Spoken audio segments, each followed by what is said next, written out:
Today we're taking a look at these NCAAF matches, which are happening on Saturday, September 11, 2021, and giving you match breakdowns, betting tips and predictions in general on these games. Welcome back to High Stakes, let's get straight into it. Also, don't forget to subscribe to get notified as soon as we release these sport prediction videos, and if you would like more betting tips and predictions, then check out our Patreon in the link down below. Our new Patreon is a way for us to help you improve your chances of making more money.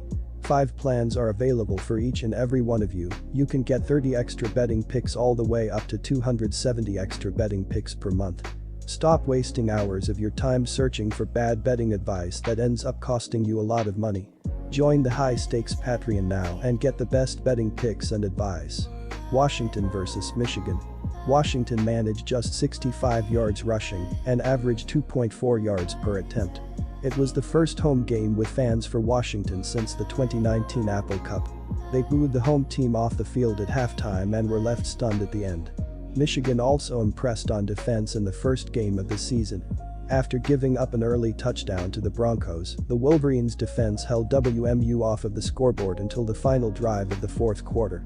While it failed to force a turnover in the win, Michigan limited the Broncos to just 4.6 yards per play. My first betting advice is to pick Michigan Wolverines -7. Michigan pulled away with 17 points in the second quarter, scoring on Bell's catch, Hassan Haskins' 22-yard run, and Jake Moody's 20-yard field goal.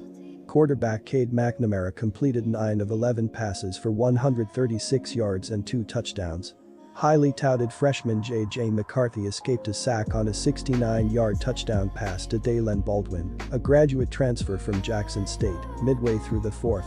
On defense, Washington allowed only 232 total yards and 4.1 yards per play in the loss.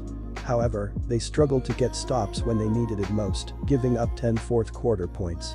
My second betting advice is to pick under 48.5. San Diego State vs. Arizona. Greg Bell is the big gun for SDSU, and he rushed for 161 yards, averaging 7.7 yards per carry in the win over New Mexico State. Jordan Byrd had 48 rushing yards in the win, and the run game was key for the Aztecs, with QB Jordan Brookshire only going 6/19 for 76 yards, with no TD and an int. Both Bell and Byrd had a fumble in the game, and they will be facing a Wildcats defense that gave up 161 rushing yards in their opening game. On defense, Arizona surrendered 207 passing yards and 161 rushing yards in last week's loss. Kyan Barrs had the team's lone sack on the night, but the Wildcats flashed an ability to disrupt plays in the backfield with 8 tackles for a loss on the night.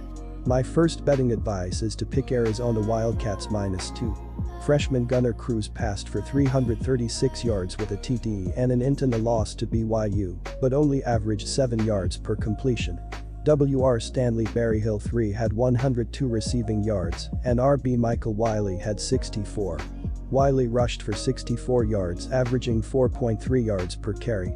The SDSU run defense was solid in the win over NMSU, but they were torched through the air, giving up 326 passing yards.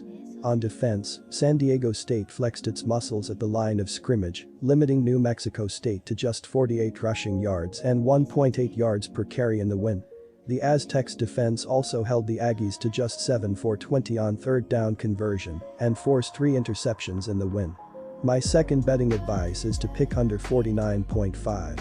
Quick reminder, you can get 125% cashback bonus on your first deposit on our partner sportsbook BetUS after you open an account using our link down below and use our promo code HIGHSTAKES when making your deposit. Vanderbilt vs. Colorado State.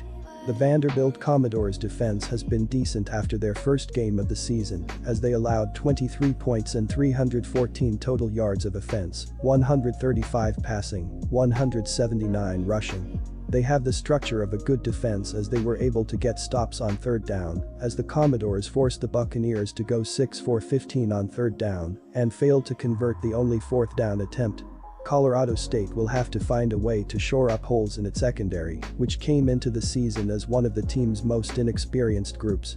The unit lost 7 players to off-season departures, and there are 6 defensive backs on the depth chart that are freshmen or sophomores. Opposing teams averaged nearly 8 yards per pass attempt against the Rams' defense last season, and that trend continued in the season-opening loss to South Dakota State. My first betting advice is to pick Vanderbilt Commodores +7. The Colorado State Rams struggled defensively in their opening game against South Dakota State, where they allowed 42 points and 466 total yards of offense, 224 passing, 242 rushing. Their rushing defense was punitive in this game, as they allowed 7.1 rushing yards per game throughout the 4 quarters. They were not getting stops on third down either, as the Jackrabbits went 5 of 11 on third down and converted their only fourth down attempt. Despite a poor first game, it's probably too early to declare a quarterback controversy at Vanderbilt. Seals led all true freshmen last season with 1,928 passing yards and finished third in touchdown passes, 12, and passing yards per game, 214.2. Instead, Wright could be used in goal line packages, where the Commodores can take advantage of his ability to run the football. Ramon Davis led all Commodores in rushing with 58 yards on 15 carries, while Will Shepard caught 9 balls for 84 yards to lead all players in receiving. My second betting advice is to pick under 50.5. Utah vs BYU. The Utah Utes defensive unit went pretty well in their first game of this season, as they allowed the Weber State Wildcats to score 17 points and allowed 270 total yards, 213 passing, 57 rushing. They also were able to get the stops on third down, as the Wildcats finished 6 of 16 on third down, as well as going 1 for 2 on fourth down. Their rushing defense has been solid, as they finished allowing 1.9 yards per carry, which will definitely help them be solid. If the defense can continue to step up, it will be a great chance for them to win the first 2 games of the season. The BYU defense was among the best in the FBS in 2020, but won't be as effective this year after ranking 24th against the pass and 17th against the run. Last year's sack leader has graduated, however they do have depth at linebacker. The pass defense struggled last week against Arizona, surrendering over 300 yards. My first betting advice is to pick Utah Utes -7. The BYU Cougars are coming off a solid start this season on the defensive side of the ball, as they allowed the Arizona Wildcats to score 16 points, but allowed 426 total yards, 345 passing, 81 rushing.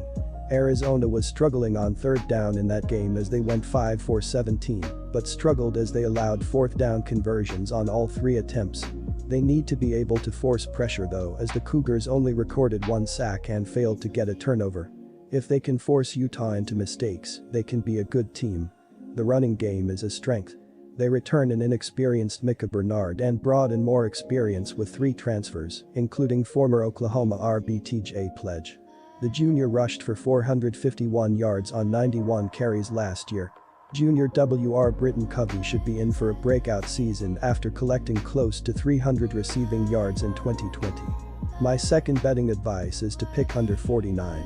Good luck to all of you. That's it for this video.